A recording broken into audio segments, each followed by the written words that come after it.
people are asking new questions about masks. Which ones will keep you safe? How can you make sure yours is good? And how can you hack yours to be more protective? So we're happy to welcome back our mask expert, co-founder of Mask for All and University of San Francisco data scientist, Jeremy Howard. Hi, Jeremy. Hi again. Hi again, indeed. Good to see you. Just some quick background for our viewers. We first met Jeremy last March when the pandemic was just reaching the U.S. Now, Jeremy was advocating universal mask wearing even then, teaching us how to wear a mask, how to make our own mask. A man truly ahead of his time. So welcome back, Jeremy. By the way, thank you. Yeah, if you have questions about masks and you're watching us on our Facebook live stream, post your question for Jeremy. But I've got a question to start. So questions are popping up again about masks as we face new COVID variants that seem to be more contagious and perhaps even more potent. So most people have, I guess, these cloth masks by now, probably in different colors and styles. But are they really adequate right now? What do you think, Jeremy? It depends on a lot on the cloth mask. So I've got one here, which is a pretty standard looking cloth mask, but it's got a couple of important features. The first is that there's room in it to put in a special filter material.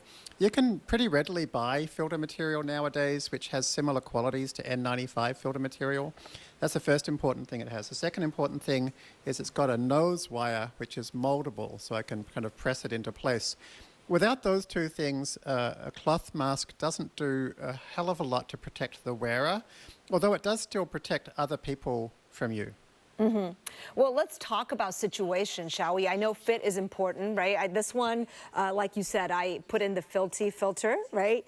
Which you suggested. It doesn't have the wire, but I've started using a twisty sometimes, you know, the kind that you use for grocery bags, and that kind of helps too. But I want to ask you about the cloth, right? That is still most common. Like if I'm outdoors, I assume that's okay. But let's say I'm inside in a grocery store or in a public transit, you know, subway station. Should I double up? Like, should I wear one and then another? Would that help? Would that be stronger and more protection? Yeah, I mean, let me jump back for a moment. You said, I assume it's okay outside. I'm actually not sure what we can assume anymore. Oh. We don't know anything about the new variants other than that they are dramatically more transmissible. So the variants actually modify the spike on the virion, and that changes how transmissible it is. We know it's far more transmissible. That probably means that you just need a lower dose to get infected. So can you get infected outside? How long do you have to be near somebody for? How close? We don't know any of those things. So personally for me and my family, I'm erring on the side of being more careful. So nowadays, actually, what I wear is one of these, is an N95 mask. I really want to make sure that I'm safe, and these are really great. They've got a very good fit, very strong, elastic, fantastic material. Okay, but Jeremy, I wear I'm going to pause you right there because they're still hard to get. I have one too, left from my wildfire coverage days before the pandemic started. These days, I know it's easier to buy these, the KN95s. What's the difference between KN95 and N95? In theory, there's not a huge difference. The KN95s have ear straps instead of all the way around the head straps. But basically, the only difference is KN95 is a Chinese certification and N95 is a US certification. The two big differences. The first is that the KN95, the US is awash with fraudulent versions of that, and some of the versions of the KN95 are as little as 1% effective. So you've got to be really careful you're not getting a fraudulent one. The second one is that the difference in these kind of straps that go around the head, they really do provide a much better fit. So personally, you know, and these are actually not that hard to find anymore. They're pretty widely available. You know, manufacturer has ramped up. There's all kinds of like specials online for getting them for cheap. So there's you can get decent masks nowadays. And you would suggest wearing that even if anytime you're in a public place, if possible, right? Yeah, absolutely. And if I'm in an indoor place, I would wear one of these, a P100 mask. Oh. They look a bit odd, but this is the best you can get. and they're reusable, and also they're not used in medical facilities, so there's definitely no issue that you're taking stuff away from doctors. I don't know a lot about that particular one. I don't think I've even seen somebody with that on. Do you mind putting that on for us and kind of explaining how it works and why it works? Oh, sure. I'm not going to put on this because it's my daughter's and she's 5, so it's a little small for me. But basically it fits over the mouth. Yeah. And these two parts here have filters in them. They're replaceable. You just pop it out and you pop in another one. And it really covers the full face.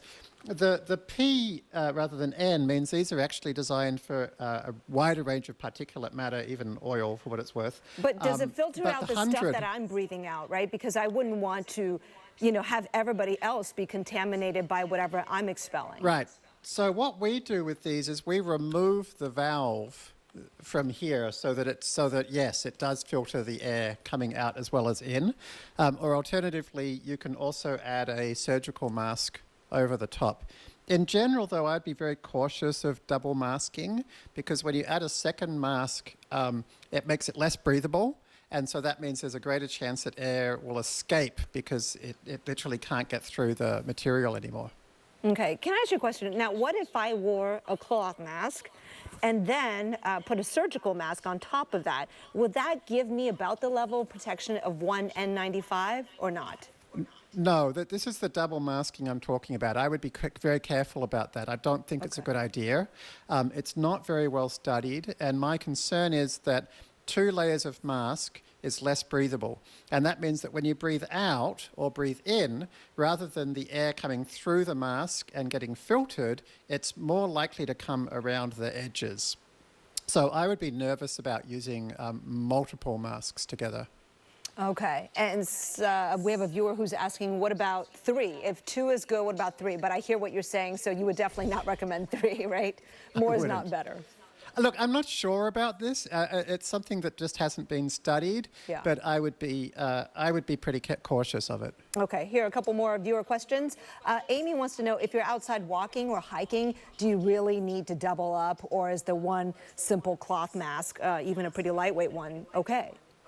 So we just don't know with the new variants. So if you want to protect yourself and your family, I would say wear a high-quality mask even outside because it seems pretty likely that a small dose, the kind you could get in the passing breeze, could actually infect people now. All right, well, this one is a KN95. I think I paid about $2 a piece in a box, and I'm wondering, given that it's so expensive, do you have to throw it out after each wear, or can you somehow sanitize it or clean it, wash it? Great. So we do have some good news about that. The concern with the KN95 masks and these other kind of masks is often part of their filtration comes from the electrostatic charge that gets supplied to them. And that electrostatic charge does disappear if they get it all moist and does disappear over time. A recent study shows that actually even when that charge disappears, they still work really well. So I'm not really aware of any study that suggests it's not okay to reuse them. My suggestion would just be to have 3 of the masks and use them in rotation, and then that really should be fine. You mean without even cleaning? It's just you kind of let whatever virus is on it kind of die out? Is that what you're saying? Yeah, exactly. The virus will become inactive. If you did want to sanitize it, you can put it in an oven at 160 Fahrenheit. Don't 160? wash Did you say it. 160? 160 Fahrenheit, Okay, so just a pretty warm low temp. oven. But personally, I wouldn't even bother with that. After 3 days, there's nothing left on it to worry about. I see. What about just cotton masks? How often would you wash those after wear? It really depends. I don't personally think this kind of mask sanitation thing is a really big deal myself. But you can just dump it in some soapy water when it looks dirty, basically. Okay. The more important thing is the filter material you have inside. If that's starting to get a bit moist sometimes, you should think about replacing it. And that's obviously much easier to replace than the whole cloth mask. Okay. I want to go back to the cloth mask with the pocket, which you stick the filter in. I still get confused which side of the filter, because they look a little different, the 2 sides, goes against your face and which side goes against the outside of the mask?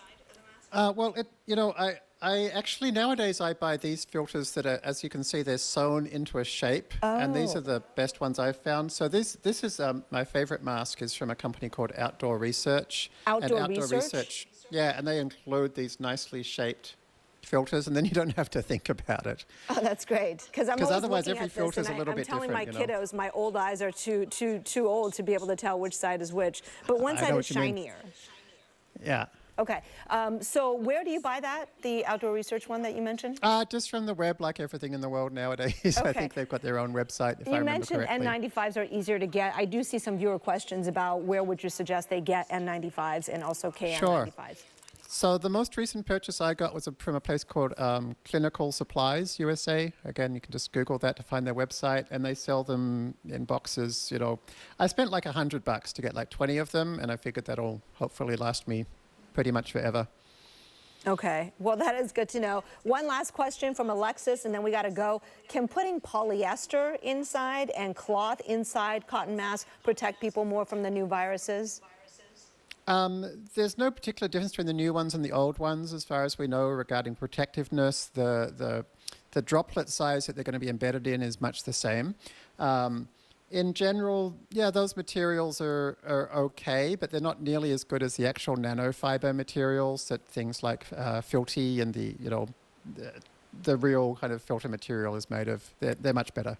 All right, Jeremy Howard, always great talking with you. I learned so much about masks each time. I really appreciate your time.